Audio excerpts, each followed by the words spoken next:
when you talk about yes, yes, why not?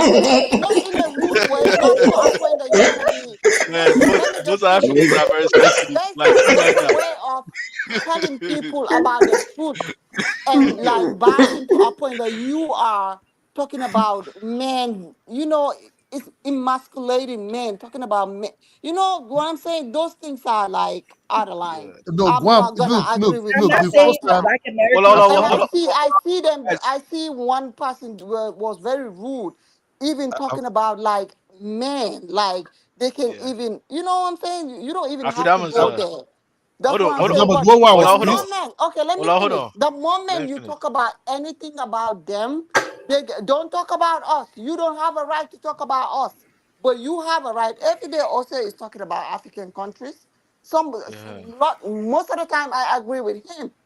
Even when he talk about Gambia, I there can are understand things I Yeah, Mimi agree but is we with speak married him. to about one them. of We them. But speak the about Mimi, moment man. Afridamus says something about them, it's a big problem because they don't want nobody to talk about them. Man, That's the Afidam's difference. he's a certified FBA man. He can speak about them Mimi, anytime. I can understand your What point. did you No, say, no, you Zongo? don't like bad Afridamus just because Afridamus was talking about them.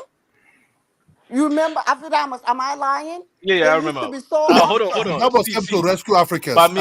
That was came Mimi, to hold on, rescue hold on. Africans because Africans were almost being beaten by these black Americans. We were looking for who will Oh, save nah, Africans. Who man, will nah, save man. Africans? No, You are speaking Who about will save Kidola, social Africans? media. Kidola, That was came Kidola, to save Africans. You Kidola, understand? I Kidola, Kidola, Say James, Afadamus. say James, hold on. For us living in America, right? If a black Americans goes to Africa, whatever he talks about your country, right? I'm leaving America for a few years now. I get it. I get where they're coming from, right? But the point sometimes we're trying to make, these people in Africa, right? They don't air the dirty laundry like that. You understand? They don't. So this is in 2020, 2019, this was kind of brand new for the Gambian. Do you agree? They were like, we kind of welcome you. Like that's not what we expect.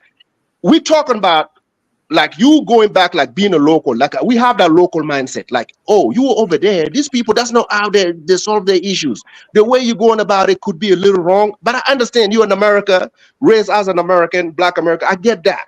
Me living in America, I get it. But I'm trying to talk to them like a local in Africa, bro. Come on now, Yeah, can we try to figure I it was out? even Like, pissed. I so was even yeah, pissed. Subject. I was yeah. pissed that But you should that take. useless Hold get on, hold on, brought a hold on. brother to YouTube, and it was just disgracing the guy in Gambia. I forget so Yeah. this was this poor guy said. Alfredamus, Of course, he you was see the expecting to get video. off You Uh, see fire. the video when he was say asking James. that guy, "Are you gonna take your girlfriend into that room?" And she Oh, was trying to yeah, be yeah. sarcastic. The That boy one pissed doesn't me know off. she's making fun of him. That That's the one way pissed me off. us That one African will pissed look me at off. it. That one She's pissed me off. she's she's putting him down. Like, yo, look at this filter over here. So that's what we saw. We tried, girl. Don't do A that. white girl will come into that circle. But A isn't it a white good girl will thing come though? into that circle. It will Hold on, hold befriend on, that hold on. boy. Hold on, Isn't go first. A white girl will come into that circle. It will befriend that boy. It will make that boy look very important. It will give everything to that boy, and that boy will become very rich. Then will that boy start speaking? Oh, not just much, but look, advice, what to do, where to go Kidola, to, how to move. Kidola. If you Then like women taking care of you, just say that, honey. no, look. What is? Am I the only If one you supposed to be like for taking care women of to woman? take care of you, just say that. Must not Say it be plainly. His the wife woman. You gave him as opportunity. a man shouldn't even want a woman to take care of you. You as a man should do It's vice everything to be versa. It's vice successful. Yeah. versa. It's vice versa. I take care of you, you take care of me. It's vice versa. I'm not gonna take care of no damn because you're from my backyard. Kidola I is a come and take care of transactional you. It's man, not going to man. happen. You understand? You'll be there for thousands of years. I will not look at your side. You understand? Everything is It's vice about business versa. with Kidola, That's how man. life So is. you You like for understand me? women to take care of you, just say that then. No, I can take care of you. So Take care of me too. It's so vice versa. Zongo, so you understand the point, right? Most Africans, that's the way we're looking at it. We're coming from these places and we know these people don't talk about their issues like that. So we try to relay the message. Like, listen, these people, they're not used to this kind of bashing. They're not used to this kind of talking point. I'm not saying it's bad, right? I'm just saying you can find a middle ground. But for us living in America, we understand that's the way the people talk here. But by like, listen, if you're Zongo, you from Ghana, you come here in Denver, Colorado, where I live, right? And you trying to date a black American girlfriend, like this is the first time, I would put you on some games. Like this is what they like, this is what they don't like, because I know you're an African. I'm gonna try to help you understand them better. But when certain people goes to Africa, they try to point out things that we don't do like them. Like I'm looking at it like, yo, it's not gonna be like America, my sister. It's not gonna be. You let's say you make $100,000 a year, you go to Africa, try to look for a man, and you are in low income housing, low income neighborhood, trying to look for that man. I'm like, there is something that's weird about you. Like you go to the Gambia, you talking about I'm high style and I'm whatever, and you talking to people from the slums. Something is wrong unless you want to disparage them. What's the message here? So if you're high class, be with the high class people. They're not That's even what high as class. Africans we're trying to let you know. You can't go to a neighborhood where nobody makes $5,000 and you try to pull a good man over there. Like you can find a good man, but it's just hard to tell find a us? man who has money. Can Some you just tell area us in Ghana, some area in Ghana, can a black or white women from the West go there and pull somebody who has money? We know certain neighborhood, ain't nobody making that kind of money, but you still go there and make videos. Oh yeah, we can't find good men making money. That what really irritated me What about is these that? people. What is When that? that ladies brought that boy out and started making mock indirectly on that nice boy, you know, the guy thought the girl was nice, but indirectly the girl was just making mock out of him. But He was doing that. Like I'm like, okay. but watch out, just watch I out think the for timid. what that I guy will think the do to later. hold on, guys, man. I think this timid Africans, they gotta get off their timidness and start speaking out too. You know, because if you don't speak out, it means the narrative will just. Oh, thank you, Zogo. Now you're talking. Then you So, thank God your face have been washed away from that FBA taking point. Thank you, because no, but the thing is, So what do they you have to mean speak by about it. Africans need to Zongo, speak out? They have to speak about it in order to. Speak about what? I get it. Zongo, these women that come to your country, take them to Labadi. What is the highest income neighborhood in Ghana? Where is that? Trasaco. Take them there to make the video. This is where you need to take them. This is where they need to hang out. Don't go anywhere lower than that. If you say you are high class in America, you make a certain income and you want to mix to get your match, this is where you need to be making your video. Do you talk about the elite blacks in America, or do you talk about the ones that are in the ghetto? Hey, listen, the one that go to Africa, the one that goes to Africa, are telling the locals that we're doing fine. You do not go to the elite African American community where But the it's thing is, gated. I think I don't understand one thing. But for me, even if they make videos about it, I'm like, damn, like that's not I me, don't man. care. Like when the person is like saying That's not something me, man. and they're online. They can stand on me, man. I can flex on you too, man. Zongo, Get it? Like I don't care. Like This is not something we learn in America. And no girl is going to be higher than me. It doesn't happen. Chinese, American, whatever. You know, the way I was raised, man, I'm the man of the house. It doesn't matter what ethnicity I'm dealing with. It doesn't matter. You understand? You like for women to take care of you. Stop it. No. I'm just saying. It's not something we learn here in America. And Africans, when they come here. Why do you think that women have to take care of a man? You always say, "Oh, take care of you." In Africa, according to if we go by the African tradition, the men take care of the women. Stop it. Which tradition? Which tradition you put it down? Which tradition? Old tradition that is already dead. Let me ask you a question. Let me ask you a question. That tradition you're talking about, right? Is it oral or written? Is it written by the people we sat down when we decided that's what we're going to do and we wrote it down, or it's passed down from generation? It's not written by the people. But then when you turn around and say, "Oh, I'm the man of the house," is that oral or written? That's what I just said. Being a man of the house means I have to do certain things like a man in the house. A woman has to do certain things. The way we raise, a woman has to do certain things. A man has to do certain things. And I'm gonna be that man. That's it. It doesn't matter whether you're black, white, Asian, whatever. If you are dating a woman that is taking care of you, she will never respect you. Who said that? Who said the man takes care of me? I never said that. Wait. Let's settle the difference now. Hold on. Because I'm trying to Mimi. I'm trying to understand, like, what is the point of divergence between like King James and Gway? Because I'm trying to really understand, like. No, what I'm saying is, where is the conflicting view coming I've been from? on panel. I'm always on a panel where they're disparaging Africans.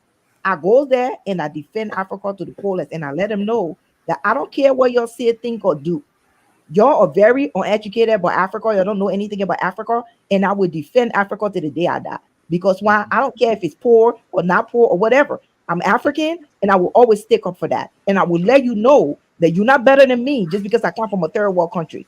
What I'm saying is the things that they do to us, we do to them, but yet and still we complain about, oh, they're doing it to us. Same way they do things to us, we do it back to them, then they complain. So then let all the people Wait. It's like a cycle. The movement of Black American or the Black diaspora going to Ghana was well perceived by Africans. Do you agree? You say what? The movement of blacks from the West going back to Africa was well perceived by African, correct? When African took let's say Africans, American, and Jamaican took an interest, let's say in 2019, 2020, going to Africa, it was well received, right? Yeah, but St. James, like, for the most part, it was. Where is your conflicting view? Like, no, there's no conflicting because everybody has a high point that they want to present. Like, no, there's no argument. Maybe that's the way we talk. There's no argument. But I'm just saying, I never, because 2019, 2020, I haven't seen any African who took issue about African American returning to Africa. I haven't seen those videos. There was nothing in Ghana. I was so happy to see. No, there was nothing. We never even used to Africans never even used to defend themselves against them. They never did. You know why? It just started now because we got tired of the shithole, the this, the that, and all that stuff. I would never. You did videos about it. I don't know if Gwen is still new, right? Like St. James. Go ahead. I don't know why some of you guys, like, you give too much vested interest in this, like, so-called, like, countries.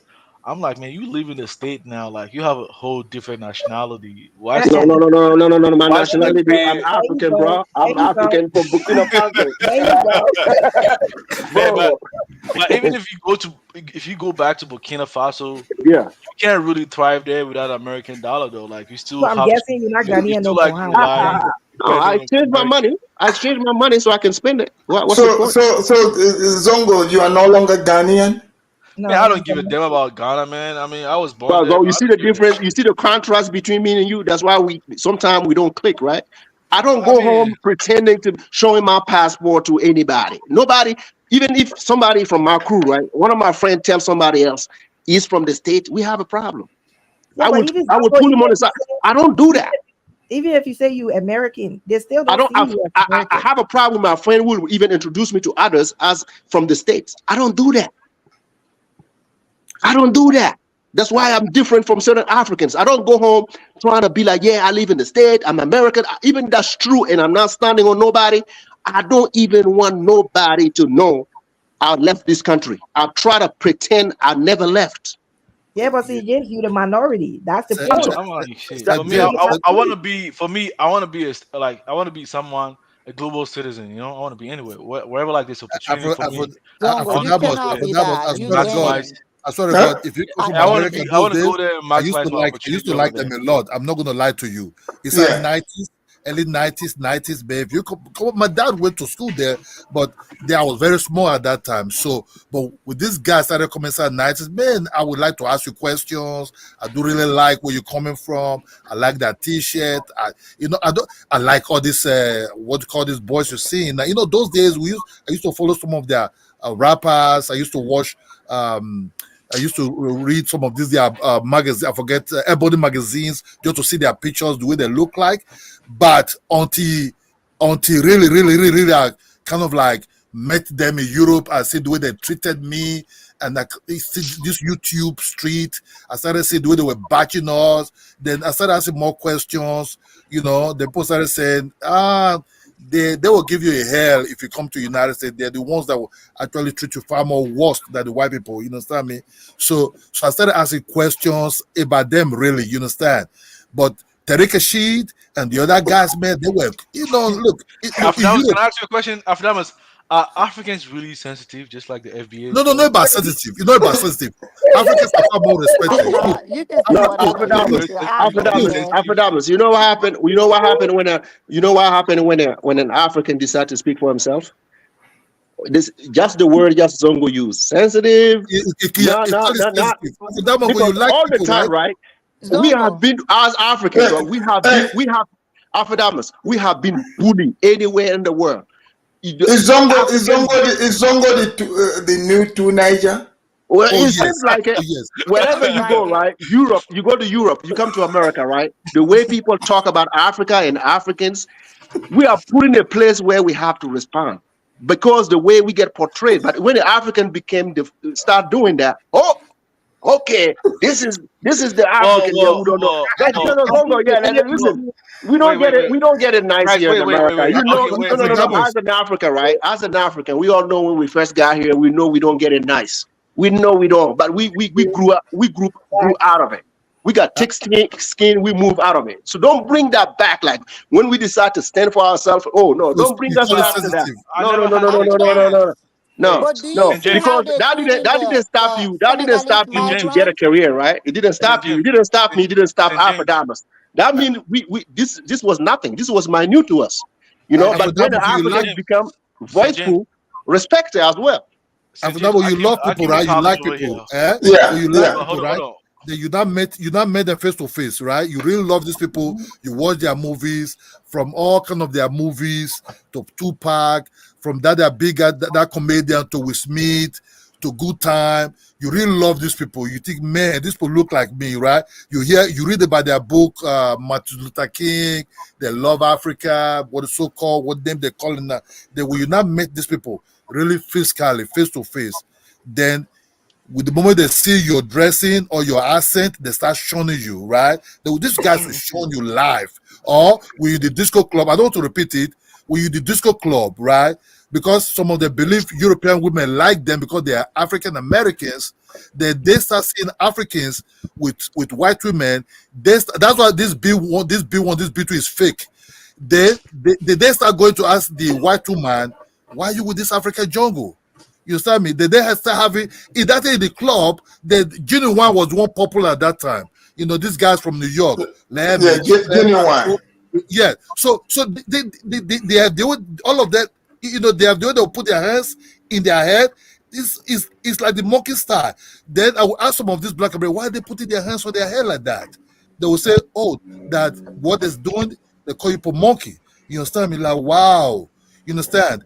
Then we start slowly, we start shunning them, right? We start shunning them inside the club. If we meet them in the club, we start shunning. They don't even have money.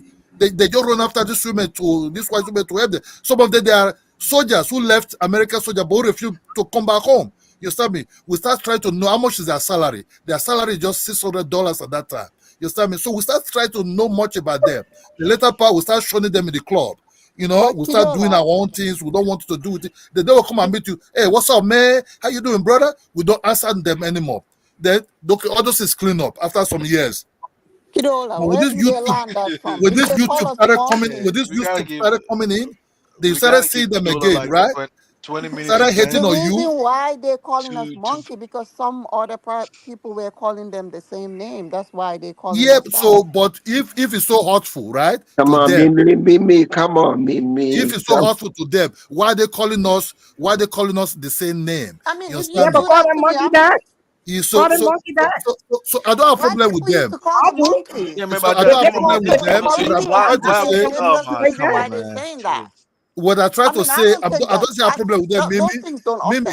Mimi, look, I don't have a problem with them. But what I'm trying, if they come to Africa, they can come to Africa. But you cannot come to a place that you have to bring that your character started bashing Africa again. For what? Who are you? Where are you coming from? We know how you people live. Look, the traveling there, seeing their life. If I can Google now, how the black Americans live in America. You can see they even live the bottom of the pool. You understand me? Yeah, but then grab a camera and go to the camera. But they live better than most Africans, though. Come on, man. How? Let me know how. Standard of living is way better. How? Where Corona came.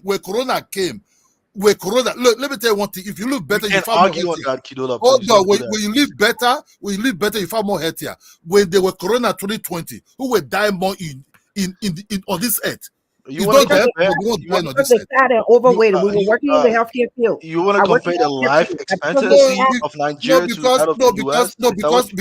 Because you said they're living more better. Living more better as how? Let me just because you can wear $10 jeans. The life expectancy of Nigerians you can go to somewhere. You can go to somewhere. What are you talking about living? Zongo, what are you talking about living better? I want to know what you talking about. Life expectancy of Nigeria. Zongo, let me ask you a question. Life expectancy, right? Let's say like you try to compare the United States to Nigeria. I get your point, right? Would you be happy as an African man living like a nursing home for the rest No, of but your life? see, but Like you can live longer, but you're not happy, right? You be in a but room. the thing is, So every Zongo, every nation, hold on, let me right, make a has point. its downside. So you talking Hold about on, life St. James, hold expectancy, on. I get it. But when we bring America, right, I Yeah. see a lot of American here, right? They hate life. I'm not saying life is not good here, but when you see some American, they will tell you when they get older, they will hate life. I've Yeah, but seen I say on the American, whole, white American, they pull their collectively. children's pictures to even get them to come say hi to them at the house is a problem. Yeah, but I So say those are collectively. the kind of problem that people experience here in America as well. They don't They, have they're that. not the They way don't to have do that. it. They don't have the family Exactly. togetherness. They They're don't not have there to that. really But express. St. James, the way to trying to address the problems existing in your countries. See, we say right now the life expectancy of maybe Nigeria is no way comparable to that of the US. You ask yourself, okay, that is the problem.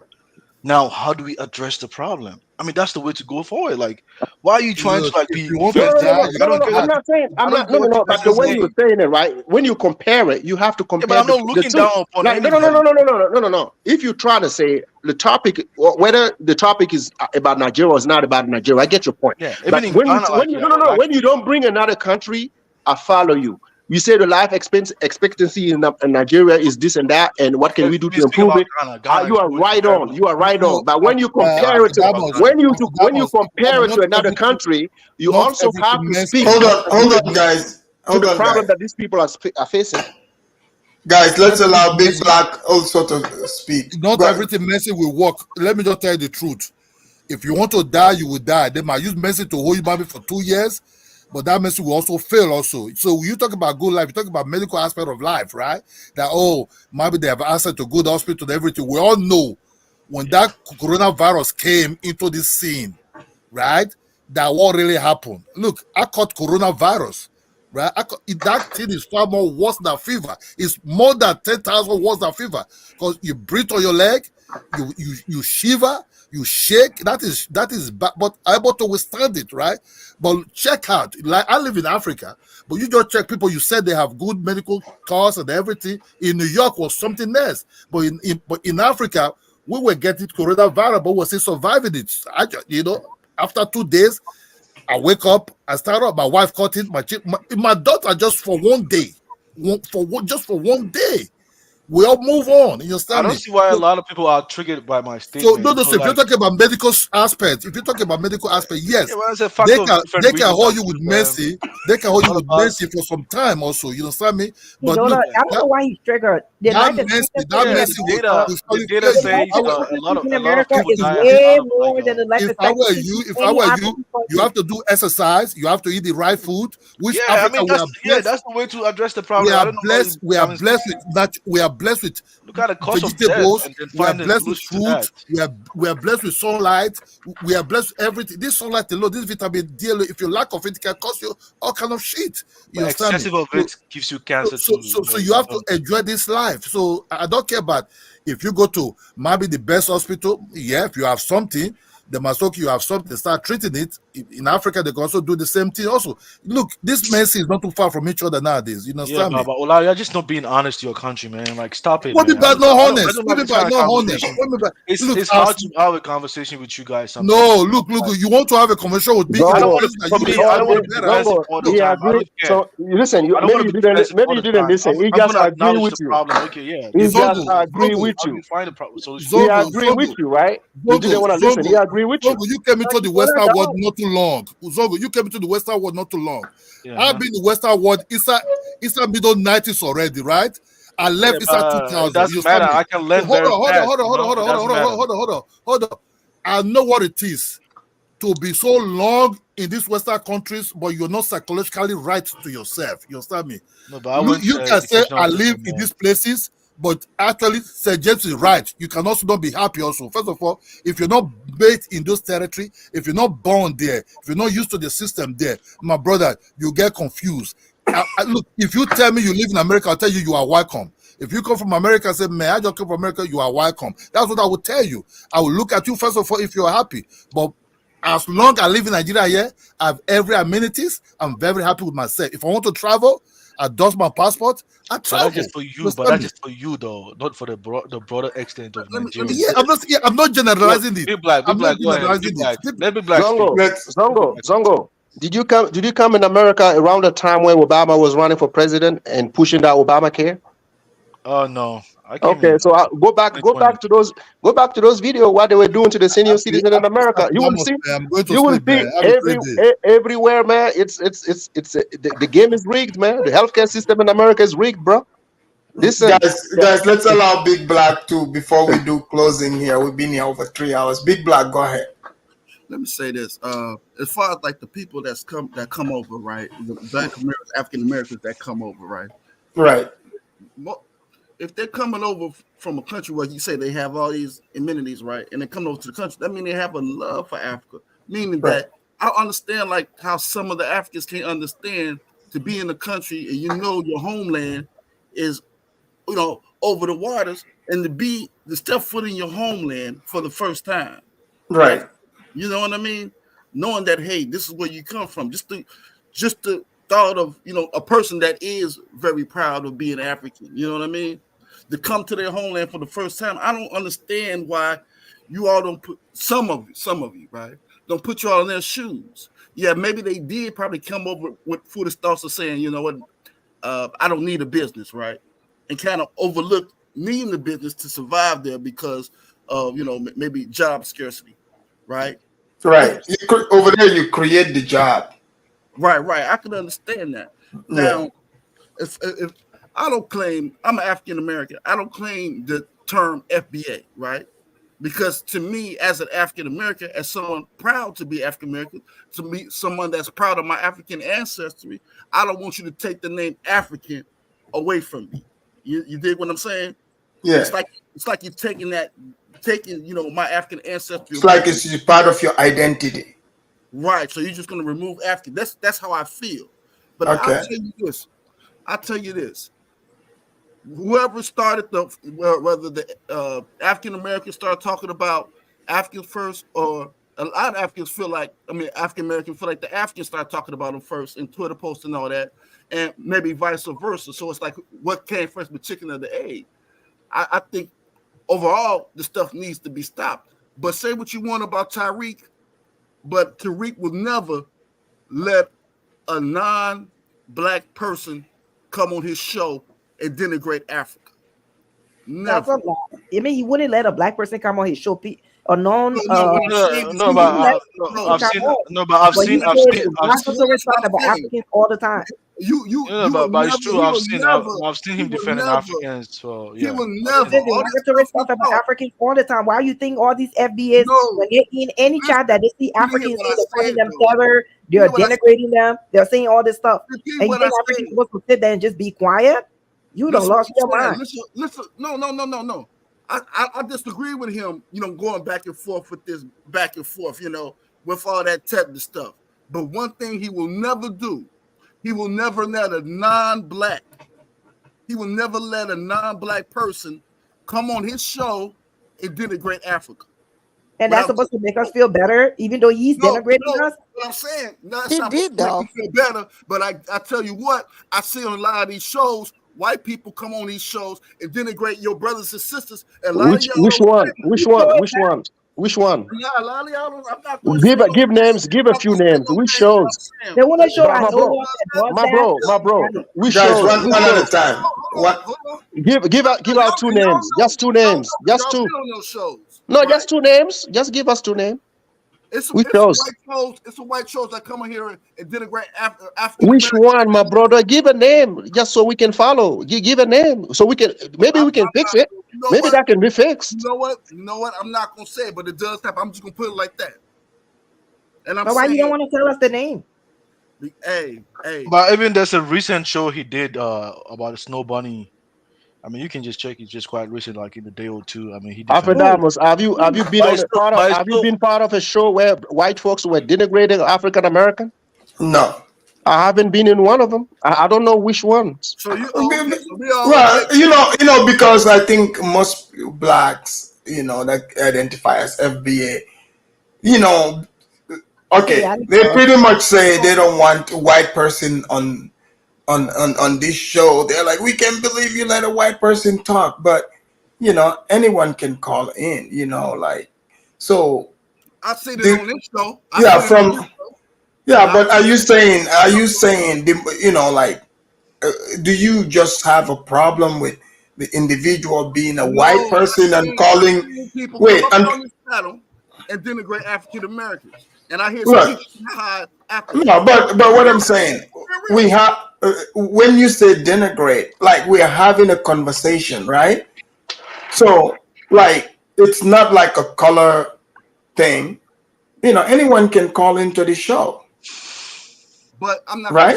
I'd have had, you know, it's this joke that this running joke over here as you know, Black Americans love ice cream.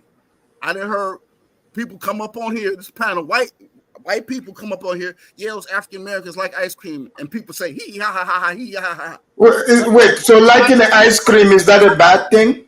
No, but it's a little underrun joke. I hear it's underrun joke sometimes. What does that mean? Very few I would say that, but sometimes it's said. Ola likes to say that. Ola likes to run that joke. My bro, I have a question for you. I have a question for you. See, if a white person give $25,000 to Nasheed to disrespect Black or African, do you think he would do it? No. No, Big Black. So Big Black. What you have issue with? Are you saying a white man?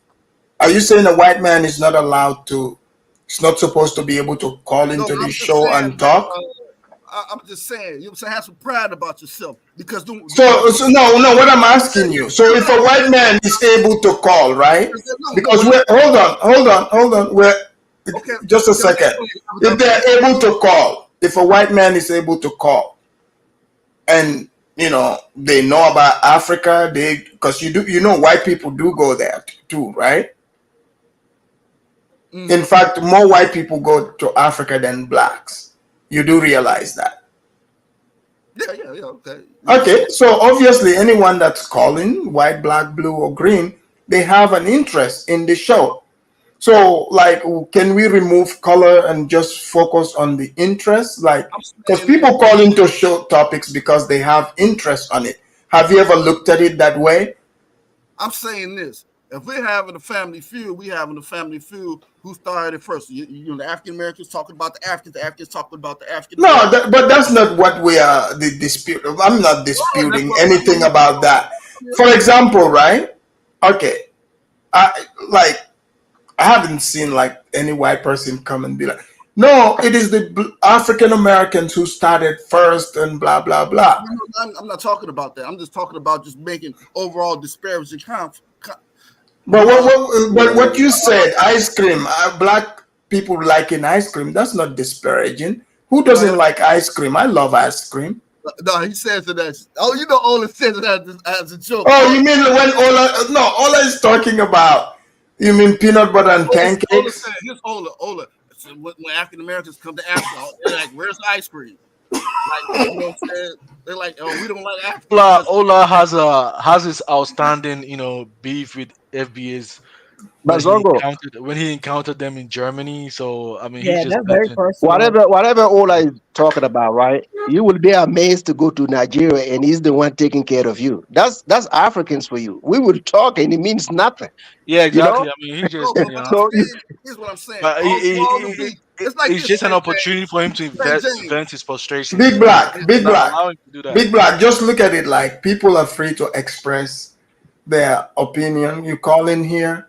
You don't have to go along with what somebody is saying. You can challenge their opinion. No, but Big Black. I mean, Big Black. You know for a fact that Zongo, if me and you family, right, and we're having our family dispute, we just, you know, me and you brothers, you know what I'm saying? We just arguing amongst each other, and somebody that ain't family come in and punch you in the face. I'm about to sit there let y'all fight. Oh no, you ain't fucking with my brother. We both getting on you. You dig what I'm saying? We both get down and beat you. But a lot of even the white people that come on this platform, some of them they they are somehow like probably married to an African woman or something by proximity or something, and they join. Oh yeah, but it's true though. Like I mean, Be black. KBM has a Kenyan wife, so he has vested interest in Yeah, Kenya he's Kenyan by marriage. by marriage. You know, a lot, I mean, the other guy from Canada or maybe the French guy too, who's been on So this he has a platform. black card. So he has a black card. Yeah. Man, you the one who gave the black card, my brother, in America. You the one who gave I the mean, black even card. Hold on, guys. Hold on, guys. Speaking of black card, you know, you guys have been getting me in trouble. Let me make sure, you know, I still have my black card, you know, because they've been complaining. Let me make sure if it's still approved. Hold on.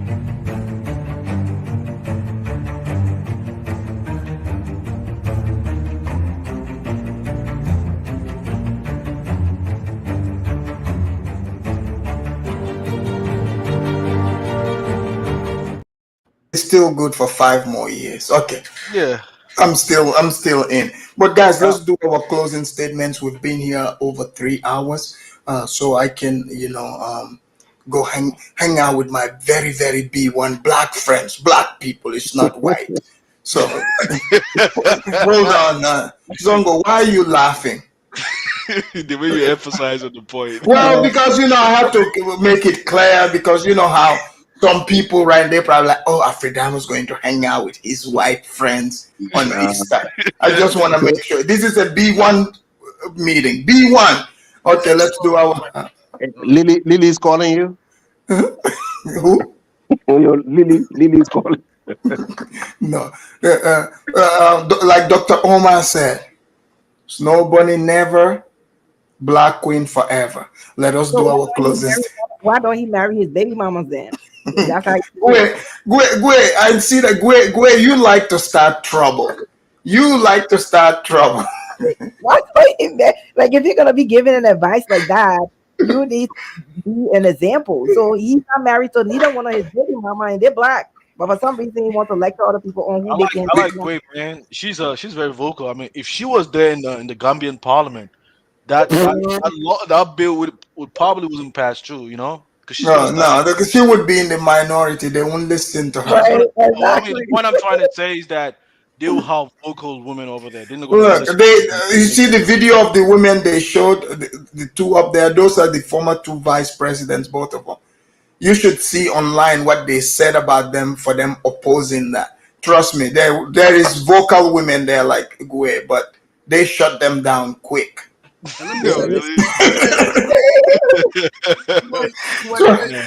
sad. That's sad.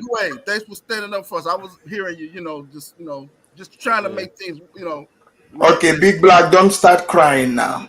What he said? He's thanking you for standing up for the blacks. I said thanks for standing up for us. Yeah, but FBA, this is on it's on YouTube conversation. I mean, Okay, guys, let's do our closing statements. Let's start here with Zongo. Zongo, go ahead. Great show. I like the humor part of the talk show today. It was very creative. If you could do that more often, that would be very amazing, appreciated and commendable as well. But other than that, great show. Different viewpoints today. Yeah. I like the perspective of St. James, Gwe, Ola and everything. I mean, it's very indicative of this whole meal of this platform. I mean, it's not going to suppress one viewpoint over the other. It allows everybody to express their viewpoints, equally, and there's no suppression. And I love that about this show, Afrodamas. I think you really are projecting the very meaning of the ideal of the American liberalism. The FBA, they don't know something like that. This is something they probably can learn from you. Thank you, Zongo. You causing trouble. You're out of here. Bye. Zongo can be a politician, man. Yeah, go ahead, St. James. Yeah, man. I mean, I really like the show. I would like for you to get someone like Gwe back. Like we need to talk to more females at times. It's been great, and I like it. And my man from Be Black, it's Be Black, right? Oh yeah, yep. No, listen.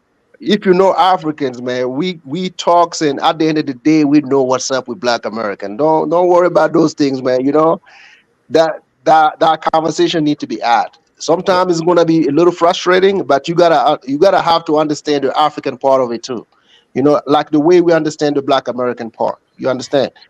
So if you understand it that way, we can build bridges. But if you don't understand it that way and you feel like, listen, Tariq has been a big deterrent for African and American. So you guys have to address that. You know, Africans, they get frustrated. They come on live. They want to vent their. You can't help it because you also have guys like Tariq Nasheed doing what they're doing. That's gonna be some yin and yang. I expect it to be some yin and yang, but right. Just like Africans come and try to defend. Big Black, it's okay. It's just closing statement. Nice Right. But Big Black,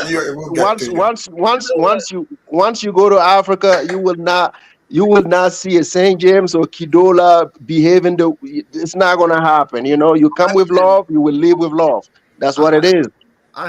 Thank you, St. James. Thank you. Okay, go ahead, Big Black. Go ahead, Big Black. Yeah, just hey, I just had to stop in and say that just to see what y'all was gonna say. You know what I mean? Because I do see when non-blacks come on the channel, it'd be a little bit of bug dancing. You know what I'm saying? And some other, you know what I'm saying? Man, it's educated feet. The educated feet. When you're the one trying to order educated feet for Kidola? Yeah. I thought you was gonna throw some rice on the ground so we can go ahead and tap dance. You know what I mean? Yeah. Well, are you ordering the educated feet for somebody? Let's see. Yeah. Ola. Oh, that's for Ola. Ola, if you're watching, this song is for you. I can do some shuffling too. Look out, man, what you gonna do? Look out, boys, it's coming through. Yeah, man.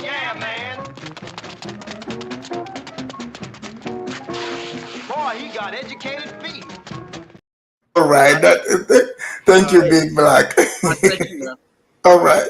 Take it easy, man. You too. All right. Go ahead, closing statement. I would say a great conversation. I like the different mindset and point of view. For me, I like for my train of thought to be challenged.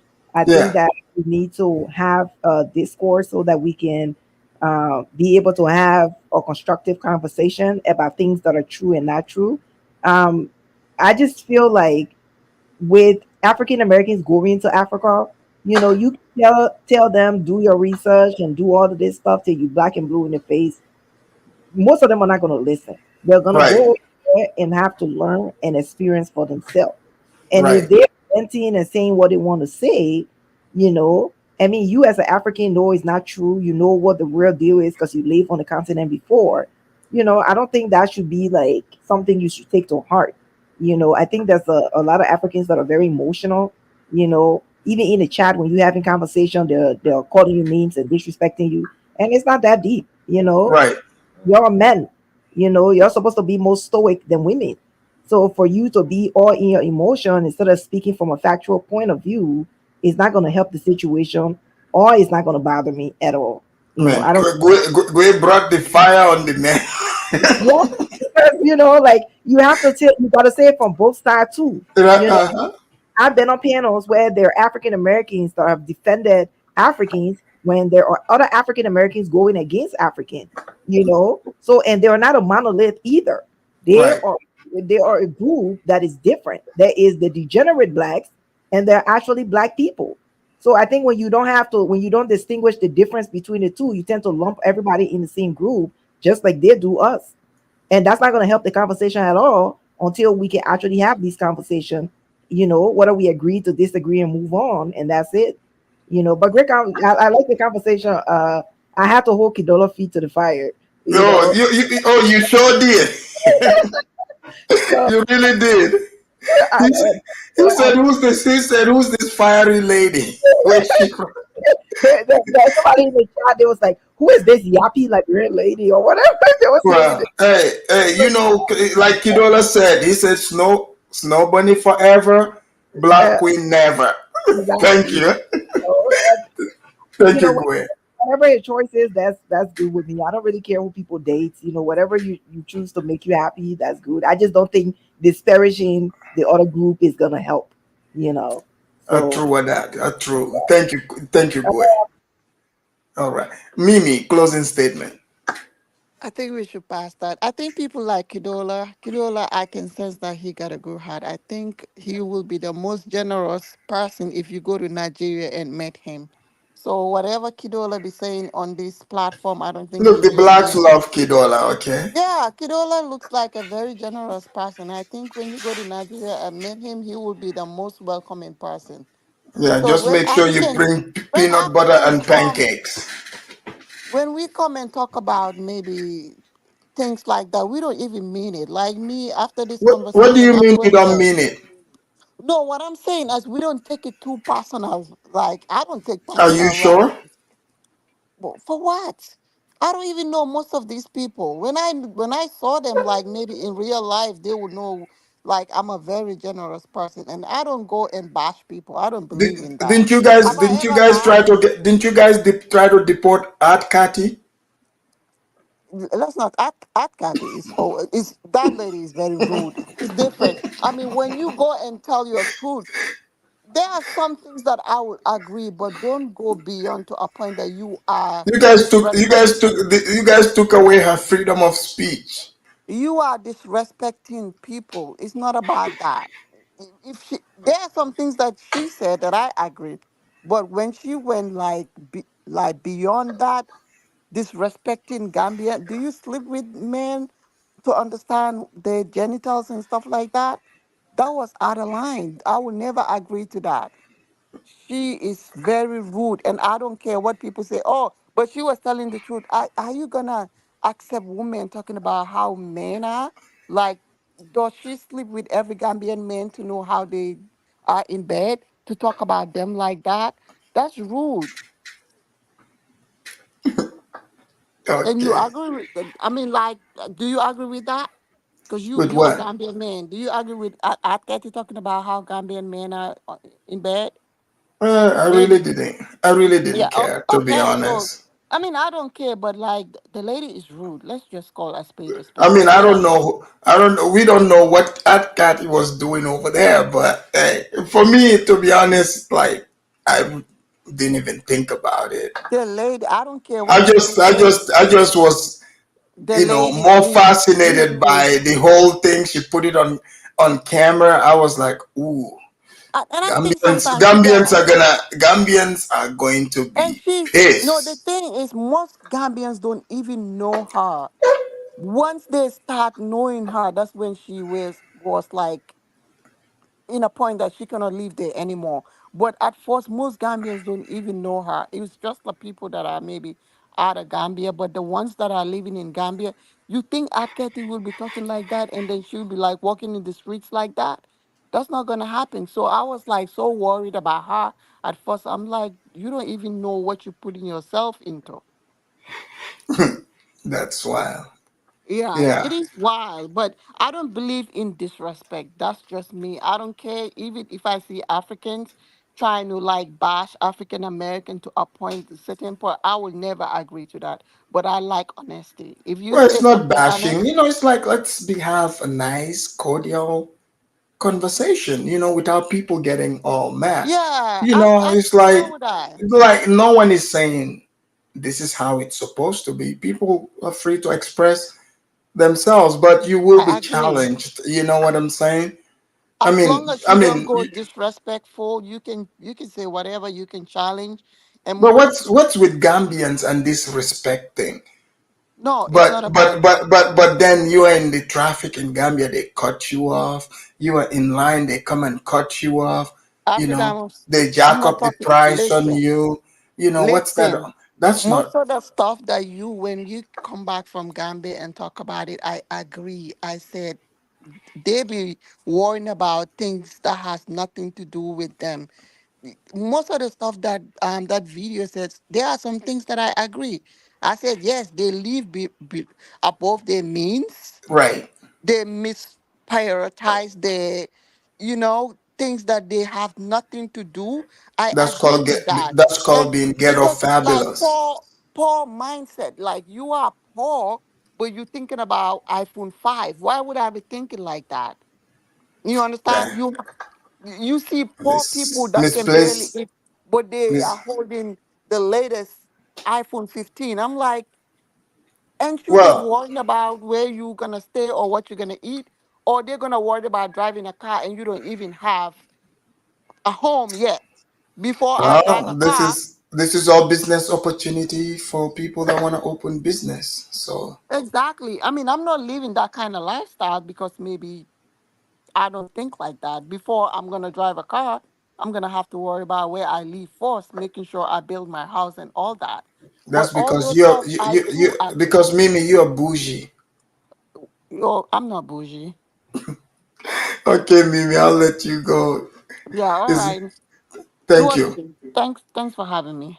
All right, guys, that brings us to the end of the show, and I'll see you guys on the next one. I'm out.